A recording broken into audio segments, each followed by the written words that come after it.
बिस्मिल्लाहिर्रहमानिर्रहीम। अस्सलाम वालेकुम वरहमतुल्लाह। मैं हूँ मुफ्ती बिलाल अहमद कादरी। आज 3 ज़िलहज है।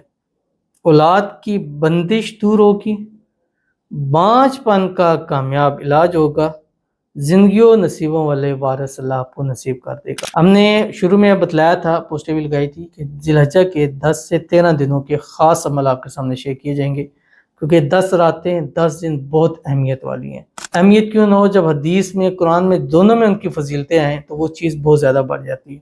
और इन वक्तों के अंदर दुआ की कबूलियत की घड़ियाँ बहुत ज़्यादा हैं, और इस वक्त की मांगी हुई दुआएँ मतलब जो जैसे शब कदर में, शब मेराज में, शब बरात में कबूल, इसी तरह ही इस वक्त के अंदर दुआएं कबूल होती हैं। इनकी रातों को भी शब कदर के बराबर का जो है वो दर्जा दिया गया।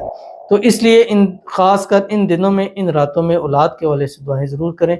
ख़ास वज़ाइफ़ हैं, वज़ाइफ़ पढ़ें, अमल है, अमल के ज़रिए भी अल्लाह औलाद की नेमत ज़रूर नसीब फरमाते हैं। अमल के लिए आपको रब्ता करना पड़ेगा 0300 9280 777। तो ज़िलहज की 3 तारीख को ये ख़ास अमल, जैसे यकम को अल्हम्दुलिल्लाह आपने किया, 2 ज़िलहज को किया, तो आज 3 ज़िलहज वाला अमल भी आपने ज़रूर करना है। और इंशाल्लाह 10 से 13 ज़िलहज तक के अमल ज़रूर कीजिए। ग्रांटेड कहता हूँ कि इंशाल्लाह इस बार आपको अपने बेटे वारिस की प्रेगनेंसी जो है वो ज़रूर हो जाएगी। वीडियो को लाइक कीजिए, अकाउंट को फॉलो कीजिए, इजाज़त के लिए कमेंट में लिखिएगा। दिन भर में 3 काम पहले तो आपने ज़रूर करने। एक दुरूद इब्राहिमी, एक तस्बीह पढ़नी है, अल्लाहुम्मा सल्लि अला मुहम्मद व अला आलि मुहम्मद कमा सल्लैता अला इब्राहीम व अला आलि इब्राहीम इन्नका हमीदुम मजीद। अल्लाहुम्मा बारिक अला मुहम्मद व अला आलि मुहम्मद कमा बारकता अला इब्राहीम व अला आलि इब्राहीम इन्नका हमीदुम मजीद। एक तस्बीह इस्तिग़फ़ार पढ़नी है, अस्तग़फ़िरुल्लाह रब्बी मिन कुल्लि ज़ंबिन व अतूबु इलैह। एक तस्बीह तकबीरात पढ़नी है, अल्लाहु अकबर, ला इलाहा इल्लल्लाहु वल्लाहु अकबर वलिल्लाहिल हम्द।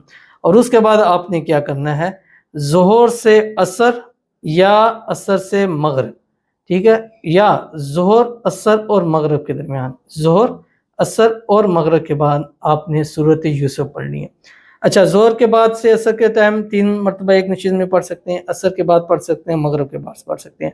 अगर एक एक पढ़ना चाहें तब भी कर सकते हैं, ज़ोहर के बाद एक मरतबा, असर के बाद एक मरतबा और मगरिब के बाद एक मरतबा। और अगर आप पाकी के अंदर नहीं है, बावुज़ू नहीं है या पाक हालत में नहीं है, तो उस सूरत के अंदर आपने जो 1100 मरतबा हम पढ़ा जाता है, नापाकी के अंदर सबसे बेहतरीन है या बदीअल अजाइब बिल खैरी या बदीउ, इसकी कसरत कीजिए। इंशाअल्लाह अज़ीज़ अल्लाह आपको वारिस ज़रूर नसीब फरमाएगा। तो आगे 10 से 13 ज़िलहज तक के वज़ाइफ़ हैं, उनको ज़रूर कीजिएगा।